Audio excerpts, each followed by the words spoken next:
آج 14ویں تراویح الحمدللہ ہم نے پڑھی۔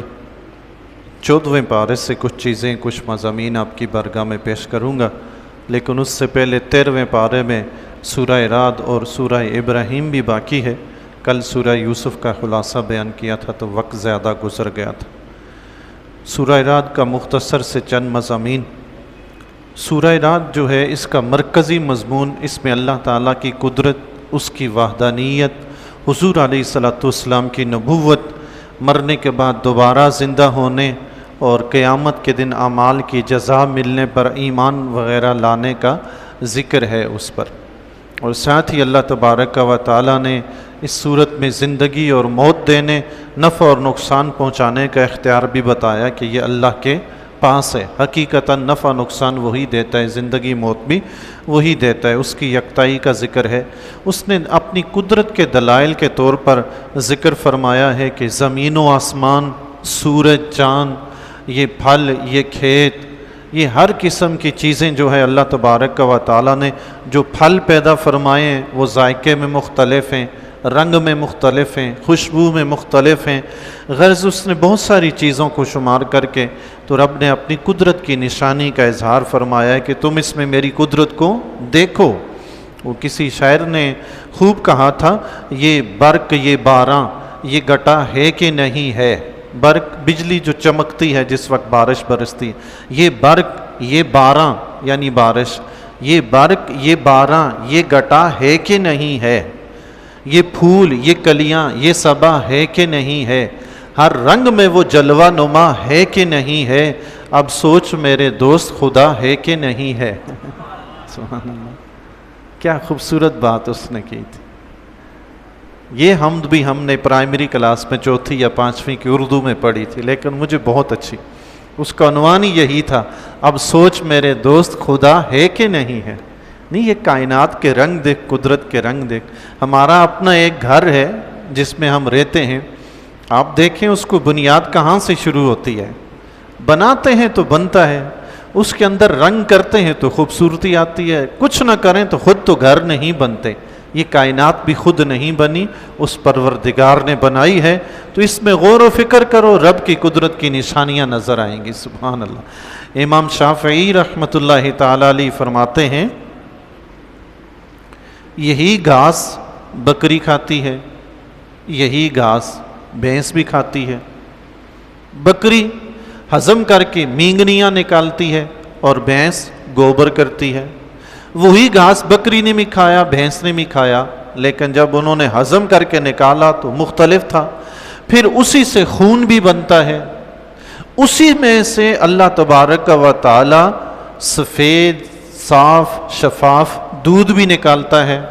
تو یہ کون ہے کہ گھاس تو گیا، اس کے پیٹ میں تو گھاس گیا تھا، یہ کون تھا جس نے گھاس کو گوبر بھی بنایا، خون بھی بنایا، دودھ بھی بنایا؟ سبحان اللہ۔ فرمایا میں نے اسی سے جانا کہ رب ہے اللہ جو یہ سارا نظام چلا رہا ہے۔ اب سوچیں نا جی، کون سا بکری یا بھینس کے پیٹ کے اندر کون سا کارخانہ فٹ ہے جو گوبر الگ کرتا ہے، خون الگ کرتا ہے، وہیں سے دودھ گزر کے آتا ہے، انہی آنتوں سے دودھ گزر کے آتا ہے۔ سبحان اللہ۔ بہرحال اس نے اپنی قدرت کی نشانیاں ذکر فرمائی ہیں، کفار مشرکین کے شبہات کا رد فرمایا ہے، اور اس کے بعد سورہ ابراہیم ہے۔ سورہ ابراہیم کے بھی مرکزی مضمون اور سورہ ہجر کا بھی یہی مرکزی مضمون ہے، اللہ کی قدرت، اس کی وحدانیت، نبی کی رسالت، آخرت پر ایمان، مرنے کے بعد اٹھنے کا ذکر۔ یہ زیادہ تر یہ مکیہ صورتیں جتنی بھی ہیں نا، جو ہجرت سے پہلے نازل ہوئی، مکہ میں نازل ہوئی، جو اس میں زیادہ تر مضامین یہی ہیں۔ چونکہ وہاں کے لوگ بت پرست تھے، مشرک تھے، تو ان کو یہی دعوت دی گئی کہ آخرت پر ایمان لائیں، اللہ کو وحدہ لا شریک مانیں۔ اسی قسم کے مضامین ان صورتوں میں۔ سورہ ابراہیم کے آخر میں ایک واقعہ میں تھوڑا سا عرض کر دیتا ہوں جس کا ذکر ہے۔ حضرت اسماعیل علیہ السلام اور حضرت ہاجرہ رضی اللہ تعالیٰ عنہا، اللہ تبارک و تعالیٰ نے حضرت ابراہیم علیہ السلام کو حکم ارشاد فرمایا تھا کہ اسماعیل علیہ السلام اور آپ کی والدہ محترمہ حضرت ہاجرہ رضی اللہ تعالیٰ عنہا کو وہاں لا کے چھوڑ دیں جہاں آج خانہ کعبہ ہے، بیت اللہ شریف ہے جہاں۔ اس وقت یہاں پہ بالکل کوئی آبادی نہیں تھی اس مکہ کے علاقے میں، یہ بالکل جنگل تھا اور عام پہاڑ اور وادی تھی. حضرت ابراہیم علیہ السلام اللہ کے حکم سے شام سے حضرت حاجرہ رضی اللہ تعالیٰ عنہ اور حضرت اسماعیل علیہ السلام جو ابھی دودھ پیتے تھے، انتہائی کم سن بچے تھے، ان دونوں کو لے کر وہاں بیت اللہ شریف کے پاس لائے جہاں پہ وہ بیت اللہ شریف بنا ہوا، وہاں ان کو چھوڑا. حضرت ابراہیم علیہ السلام کچھ کھجوریں ساتھ لائے تھے اور تھوڑا سا پانی لائے تھے، وہ ان دونوں کے پاس چھوڑا اور ابراہیم علیہ السلام واپس چل پڑے. حضرت بی بی حاجرہ رضی اللہ تعالیٰ عنہ نے پوچھا حضرت کہاں جا رہے ہیں ہمیں اس جنگل میں بے سہارا چھوڑ کے، نہ ہمارے پاس کھانے پینے کا کوئی سامان ہے، تو آپ کہاں جا رہے ہیں؟ حضرت ابراہیم علیہ السلام نے کوئی جواب نہیں دیا. دوبارہ پوچھا، کوئی جواب نہیں دیا. تیسری بار پوچھا، کوئی جواب. کئی بار پوچھا، ابراہیم علیہ السلام نے کوئی جواب نہیں دیا. آخر حضرت حاجرہ رضی اللہ تعالیٰ عنہ نے فرمایا کیا آپ کو اللہ تعالیٰ نے حکم دیا ہے کہ آپ ہمیں یہاں لا کے چھوڑیں؟ ابراہیم علیہ السلام نے فرمایا ہاں اللہ کا حکم ہے. سبحان اللہ. حضرت بی بی حاجرہ رضی اللہ تعالیٰ عنہ نے فرمایا ٹھیک ہے پھر جب اللہ کا حکم ہے تو ہمیں بھی کوئی پرواہ نہیں، وہی ہمارا مددگار ہے. سبحان اللہ. جی کیسے اللہ والیاں تھیں، ایسے تو نہیں بی بی حاجرہ رضی اللہ تعالیٰ عنہ کے نقش قدم کو اللہ نے عبادت کی جگہ بنا دیا. سبحان اللہ.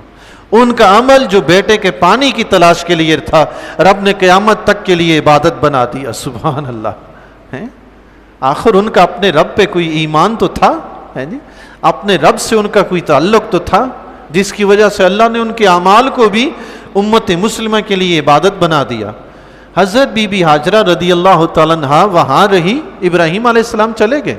اب آپ اندازہ لگائیں، جنگل ہے، بے آبان علاقہ ہے، آبادی کا کہیں نام و نشان نہیں، کوئی ایک گھر بھی نہیں ہے وہاں پہ. رات کیسے گزاریں گی؟ دن کیسے گزاریں گی؟ کھائیں گی کیا؟ پیئیں گی کیا؟ کوئی فکر نہیں. کیوں؟ حکم رب کا ہے. اس کا حکم ہے، اب پورا ہوگا نہیں ہوگا وہ جانے، اس کے کام جانے، ہمیں پرواہ نہیں ہے. ہم نے وہ کرنا ہے جو ہمیں حکم ہے، یہاں رہنے کا حکم ہے، بس رہو. سبحان اللہ. یہ ہے اللہ کی رضا پہ راضی رہنا. اللہ چونچنا نہ کرنا کہ کیا ہوگا کیا نہیں ہوگا، نہیں، بس رب کا حکم ہے ایسا کرنا ہے تو سو کرو. اللہ. پانی بڑا جلدی ختم ہو گیا تو حضرت بی بی حاجرہ رضی اللہ تعالیٰ عنہ اسماعیل علیہ السلام کے رونے کی وجہ سے وہ پانی چاہ رہے تھے، پانی مانگ رہے تھے، تو پانی کی تلاش میں کبھی صفا کی پہاڑی پہ جاتی، کبھی مروہ کی پہاڑی پہ جاتی. یہ چونکہ بیت اللہ شریف دونوں کے درمیان میں ہے اور یہ دونوں حضرات درمیان میں ٹھہرے، تو کبھی پانی کے تلاش میں اس پہاڑی پہ چڑھتی ہیں کہ کہیں کوئی غار نظر آئے، کوئی پانی کا چشمہ نظر آئے، کوئی ندی نظر آئے. ایک طرف بھی نہیں، دوسری طرف بھی نہیں، یوں پانی کی تلاش میں انہوں نے 7 چکر کاٹ دیے. اللہ اکبر. پانی کی تلاش میں وہ اللہ کی عبادت نہیں کر رہی تھی اس وقت، وہ اپنے بچے کے لیے پانی تلاش کر رہی تھی. لیکن وہ اللہ کی اتنی پیاری بندی تھی کہ ان کا عمل آج بھی امت مسلمہ جب تک ان کی طرح وہاں سے چکر نہ کاٹے صفا مروہ کے، حج ہی نہیں ہوتا، عمرہ ہی نہیں ہوتا. اللہ اکبر. سبحان اللہ. عبادت ہی مکمل نہیں ہوتی. یہ عمل ہے کس کا؟ حضرت حاجرہ رضی اللہ تعالیٰ عنہ کا. سبحان اللہ. دیکھیں جو اللہ والے بن جاتے ہیں اللہ تعالیٰ ان کو یوں یاد رکھواتا ہے ساری دنیا کو، اب قیامت تک ان کا ذکر ہوتا رہے گا. اللہ. ادھر حضرت اسماعیل علیہ السلام پیاس کی وجہ سے زمین پہ پاؤں رگڑ رہے ہیں. سبحان اللہ. اللہ تعالیٰ نے حضرت اسماعیل علیہ السلام کے پاؤں رگڑنے کی جگہ سے پانی کا چشمہ جاری فرما دیا. سبحان اللہ. اور وہ چشمہ ایسا جاری فرمایا ساری دنیا لے کے جاتی ہے، ختم نہیں ہوتا. سبحان اللہ. ہمارے کنویں سے تو 2-3 محلے والے نکالیں تو محلے والے شور مچانا شروع کر دیں، اب بس کرو بھائی، ہر کوئی یہاں سے پانی نہ بھرے، پانی ختم ہو رہا ہے. مجھے یاد ہے ہمارے جنرل پرویز مشرف صاحب جب حاکم بنے تھے تو زمینوں کے پانی بھی خشک ہو گئے تھے ان کی برکت سے. جو بھی بغاوت کر کے حاکم بنتا ہے نا وہ منحوس ہوتا ہے، یہ یاد رکھیے گا، اس سے کبھی بھی برکتیں نہیں ملتی. جب تک جنرل پرویز مشرف صاحب نہیں تھے نا تب تک تو چلو جو بھی تھا جیسا تھا ویسا تھا، مجھے اچھی طرح یاد ہے. لیکن ان کے بعد جو دہشت گردی پاکستان میں پھیلی، جو مہنگائی پھیلی اللہ معاف فرمائے، اس کے بعد اللہ معاف فرمائے۔ مجھے یاد ہے میں اس وقت نیا نیا امام بنا ہوا تھا ایک مسجد میں، وہاں گولڈا شریف کے پہاڑی علاقے کے ساتھ ایک محلہ ہے، وہاں پہ امامت کرتا تھا۔ ان کا کنواں تھا بہت پرانا کنواں تھا، پانی سے بھرا رہتا تھا ہر وقت، بڑے دور دراز سے لوگ، سب کے خشک ہو جاتے، وہ کنواں کبھی خشک نہیں ہوا، بڑے دور دراز سے لوگ آ کے بھرتے تھے، کبھی کسی کو کسی نے منع نہیں کیا۔ لیکن جنرل مشرف صاحب کے دور میں ایسی برکت آئی، اس کنویں کا پانی بھی خشک ہو گیا، معاملہ لڑائی تک آ گیا تھا، پابندی لگا دی تھی کہ محلے کے باہر کا کوئی شخص یہاں سے پانی بھرنے نہ آئے۔ دیکھیں جی، ملازم ہوتا ہے، حکمران ہوتا ہے۔ ملازم کو یہ حق کبھی نہیں پہنچتا وہ حکومت سنبھال لے، چاہے جنرل مشرف صاحب ہوں یا کوئی اور جنرل ہو، کسی کو بھی یہ حق نہیں ہے کہ وہ حکومت سنبھالے، اس کا کام ہے ملازمت کرنا۔ تو اللہ تعالیٰ کو اس کی یہ حرکت ناپسند تھی، زمینوں کے پانی خشک ہو گئے تھے۔ اللہ اکبر۔ یہ ہم حضرت اسماعیل علیہ السلام کے چشمے سے اس طرف آ گئے، اللہ تعالیٰ نے وہ حضرت اسماعیل علیہ السلام کے پاؤں کے نیچے سے چشمہ جاری فرمایا، تو آج تک دنیا پی رہی ہے۔ اللہ اکبر۔ سینکڑوں ہزاروں سال گزر گئے ابراہیم علیہ السلام کو، اسماعیل علیہ السلام کو گزرے ہوئے، وہ آب زمزم آج تک خشک نہیں ہوا، بلکہ دنیا حیران ہے، وہ آب زمزم میں اللہ تعالیٰ نے ایسی شفا رکھی ہے دنیا کے کسی پانی میں نہیں۔ وہ ایک گلاس، آدھا گلاس پانی کا آپ اپنے 10-12 لیٹر والے کولر میں ڈال دینا، وہ آب زمزم ایسا ہے، وہ ساری خاصیت اس میں آب زمزم والی ہو جاتی ہے۔ سبحان اللہ، سارے پانی کو وہ آب زمزم بنا دیتا ہے۔ سبحان اللہ، اللہ اکبر۔ سورہ ابراہیم میں دیگر بھی کچھ گزشتہ امتوں کے واقعات وغیرہ ذکر ہیں، یہ ایک اہم واقعہ تھا جو میں نے عرض کر دیا۔ سارے ہی اہم، قرآن میں ہر چیز ہی اللہ نے اہم ہی بیان فرمائی ہے، بس ہماری نظر کوتاہ ہے، کہیں ٹھہر جاتی ہے تو کہیں نکل جاتی ہے۔ اللہ اکبر۔ 14واں پارہ شروع ہوتا ہے، سورہ ہجر سے شروع ہوتا ہے۔ سورہ ہجر ویسے 13ویں پارے کے آخر سے شروع ہوئی تھی، 13ویں پارے میں اس کی صرف ایک ہی آیت ہے۔ 14واں پارہ شروع ہوتا ہے، ربما یود الذین کفروا لو کانوا مسلمین۔ اللہ اکبر۔ پارے کا آغاز ہوتا ہے، کفار کی ایک حسرت کا ذکر کیا جا رہا ہے۔ یہ کافر حسرت کریں گے، ہائے کاش، افسوس کا اظہار کریں گے، ہائے کاش ہم مسلمان ہوتے، ہم مسلمان ہوتے۔ اللہ اکبر۔ تو علماء کرام نے، مفسرین نے لکھا کہ یہ کب افسوس کریں گے، تو فرمایا مرتے وقت، قبر میں، میدان معاشر میں، جہنم میں۔ تو بعض بزرگان دین نے فرمایا جہاں بھی مسلمانوں پہ اللہ کی رحمت ہوگی اور کافروں کو اللہ کی طرف سے عذاب دکھایا جائے گا، وہ وہاں پہ حسرت کریں گے، ہائے کاش ہم مسلمان ہوتے۔ اور ایک حدیث شریف ہے، حدیث شریف میں آتا ہے کہ جہنم میں جو گناہ گار مسلمان ہوں گے جہنم میں، اللہ تعالیٰ سب کو اپنی حفظ و امان میں رکھے جی۔ غیر مسلموں کو اللہ تعالیٰ کلمہ پڑھنا نصیب فرمائے، اور مسلمانوں کو اللہ تعالیٰ توبہ کرنا نصیب فرمائے ہیں جی۔ اللہ تعالیٰ اپنے فضل سے جہنم کی آگ سے بچائے ہر ایک کو۔ جہنم میں جو گناہ گار مسلمان ہوں گے، ان کو دیکھ کر کافر کہیں گے کہ تم تو مسلمان تھے، تم جہنم میں کیوں آئے ہو؟ تم تو کہتے تھے اسلام ایسا دین ہے، اسلام ایسا دین، تم یہاں کیا کر رہے ہو؟ ہم تو چلیں کافر تھے، ہم پھنسے، تم کیوں پھنسے ہو؟ ان کے پاس تو کوئی جواب ہی نہیں ہوگا، کیا جواب دیں؟ کیسے مسلمان تھے ہم؟ ہیں دنیا میں ہم کیسے مسلمان کے؟ کافر کا ٹھکانہ بھی جہنم اور مسلمان کا بھی جہنم، کیسا مسلمان تھا وہ؟ اس وقت اللہ تبارک و تعالیٰ پھر مسلمانوں کو وہاں جہنم سے نکالے گا۔ جب کافر انہیں تانا دیں گے نا کہ تم یہاں کیا کر رہے ہو، تو تب رب ان کو وہاں سے جہنم سے نکالے گا۔ اس وقت کافر دیکھیں گے واقعی ان کو اسلام کا فائدہ ہوا کہ یہ نکل گئے، اس وقت وہ افسوس کریں گے، ہائے کاش ہم بھی مسلمان ہوتے ہیں، جہنم میں آ ہی گئے تھے، چلیں جو بھی تھا آگے تھے، کاش مسلمان ہوتے، نکل تو جاتے، مگر اسلام نہیں تو نکلنا بھی نہیں ہے۔ اللہ اکبر، استغفر۔ اس کے مرکزی مضمون بھی وہی اللہ کی وحدانیت، اللہ کی قدرت، نبی اکرم صلی اللہ علیہ وسلم کی رسالت، قیامت کے دن اعمال اور جزا وغیرہ کا ذکر ہے۔ دیگر مضامین میں اللہ تعالیٰ نے قرآن کریم کی حفاظت کا ذمہ اپنے سر لیا ہے، اپنے ذمہ اللہ تعالیٰ نے لے لیا ہے کہ قرآن ہم نے نازل کیا ہے، ہم ہی اس کی حفاظت فرمائیں گے۔ اللہ کے فضل و کرم سے حضور علیہ الصلوۃ والسلام کے زمانے سے لے کر آج تک قرآن حرف بحرف محفوظ ہے الحمدللہ۔ کفار نے بہت کوششیں کی، ابھی بھی کر رہے ہیں، بہت کی بھی، کہ قرآن کو کسی طرح مسلمانوں کے دلوں سے نکالا جائے، ختم کیا جائے۔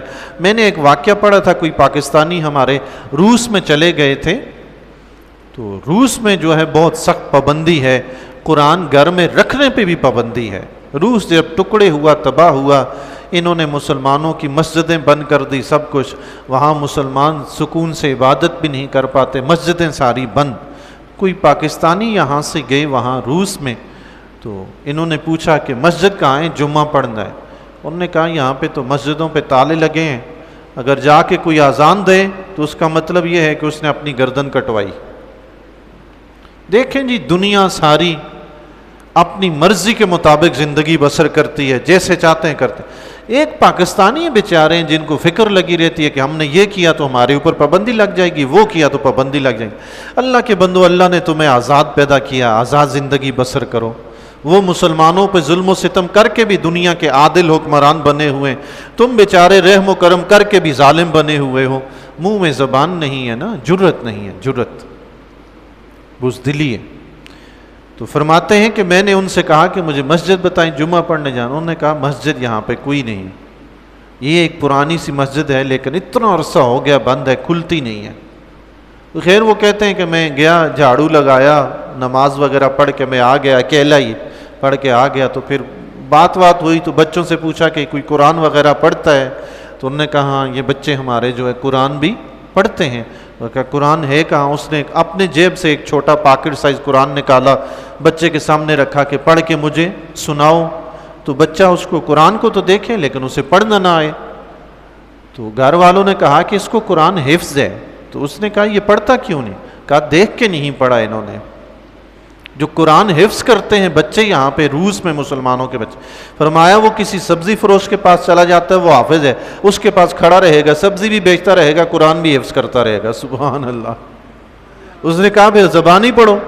بچے کو زبانی آیت پڑھ کے سنائی تو بچے نے قرآن پڑھنا شروع کر دیا۔ سبحان اللہ۔ اللہ، ہم نے قرآن نازل کیا ہے، ہم ہی اس کی حفاظت کریں۔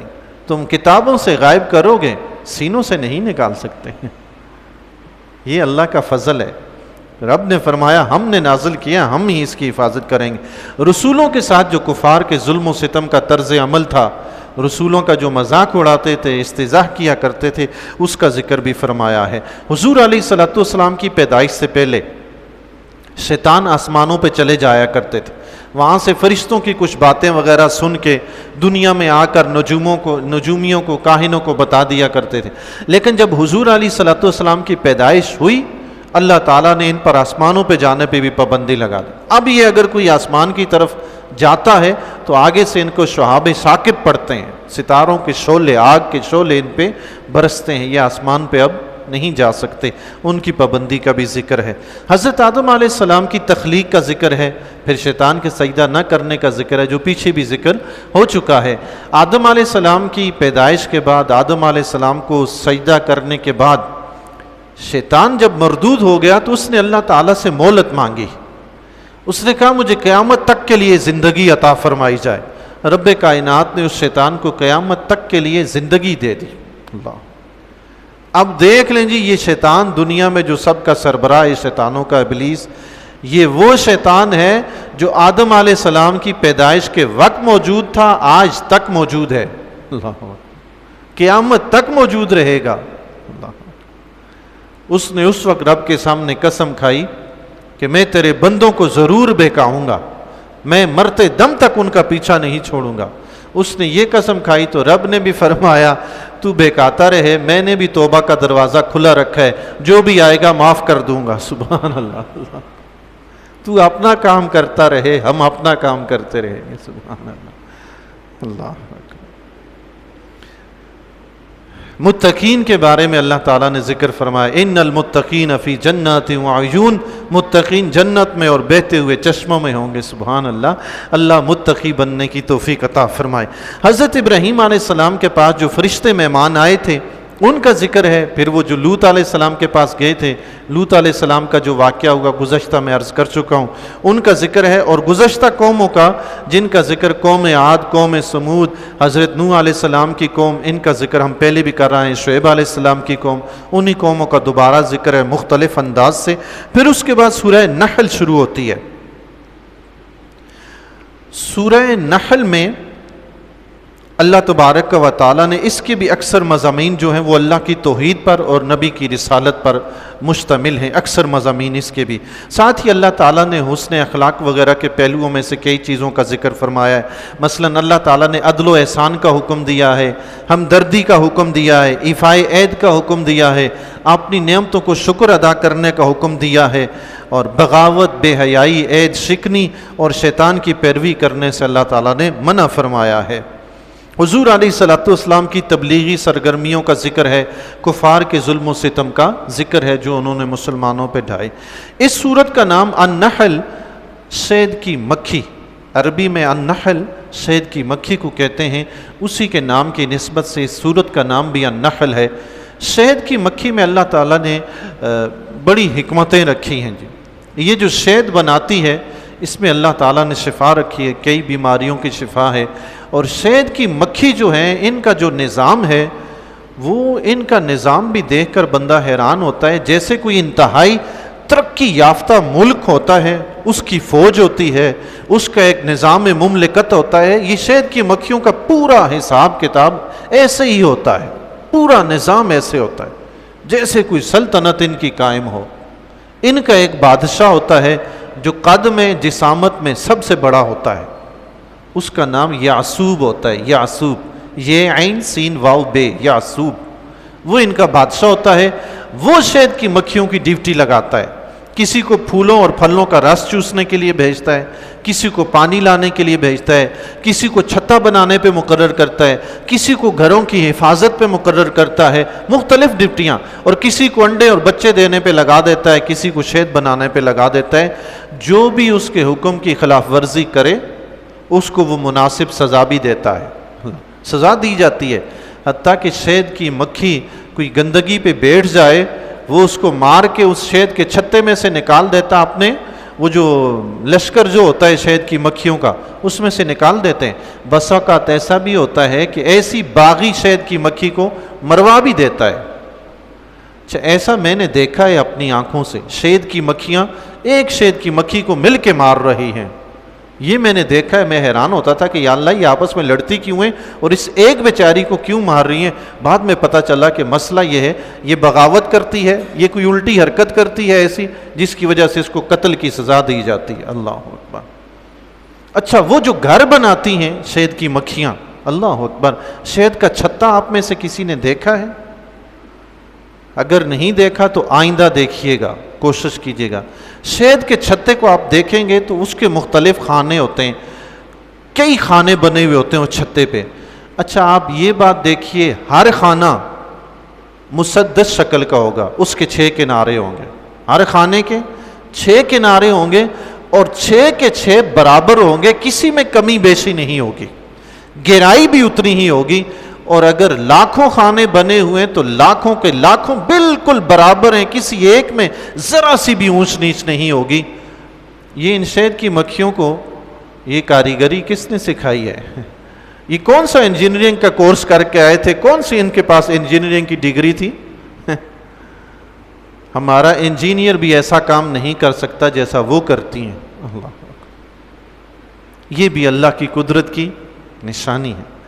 اللہ تبارک و تعالیٰ اپنے پیارے حبیب علیہ الصلوۃ والسلام کے وسیلہ جلیلہ کے طفیل قرآن کریم کو صحیح طرح سے سمجھنے کی توفیق عطا فرمائے۔ وما علینا الا البلاغ۔